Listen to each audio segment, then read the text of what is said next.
আমরা অনেকেই জেনে এসেছি ছোটবেলা থেকে যে ডিমের কুসুমটি হচ্ছে মুরগির বাচ্চা। আসলে কি কথাটা সঠিক? বিজ্ঞানের উত্তরটা কিন্তু একেবারেই আলাদা। মূলত এই কুসুমটি হচ্ছে হবু বাচ্চার জন্য বিশাল এক টিফিন বক্স। তার মানে কি আমরা সারা জীবন ভুলটাই জেনে আসলাম? পুরো রহস্যটা জানতে ভিডিওটা শেষ পর্যন্ত দেখুন। তো অনেকেই এটা মনে করেন যে ডিমের হলুদ কুসুমটাই বুঝি বড় হয়ে মুরগির বাচ্চা হয়। আসলে কুসুমটা কোনো ডিমের বাচ্চাই না, কুসুমটা হচ্ছে বাচ্চার বিশাল এক টিফিন বক্স। ডিমের ভেতরে যখন বাচ্চা বড় হয় তখন তার বেঁচে থাকার জন্য প্রয়োজনীয় সব পুষ্টি এবং শক্তি আসে এই কুসুমটা থেকে।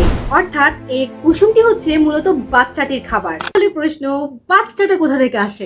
মূলত কুসুমের উপরেই সাদা বিন্দুর মতো একটা অংশ থাকে যেটাকে বলা হয় জার্মিনাল ডিস্ক। সেখান থেকে প্রাণের শুরু হয়। কুসুম এবং সাদা অংশটা মিলে এই প্রাণটাকে ধীরে ধীরে বড় করে তোলে। তো পরের বার কুসুম খাওয়ার সময় মনে রাখবেন, আপনি কিন্তু ডিমের কুসুম খাচ্ছেন না, আপনি বাচ্চাটার পুরো লাঞ্চ বক্সটাই খেয়ে ফেলতেছেন। তো এরকম আরো মজার মজার ফ্যাক্টস জানতে এখনই ফলো দিয়ে রাখুন।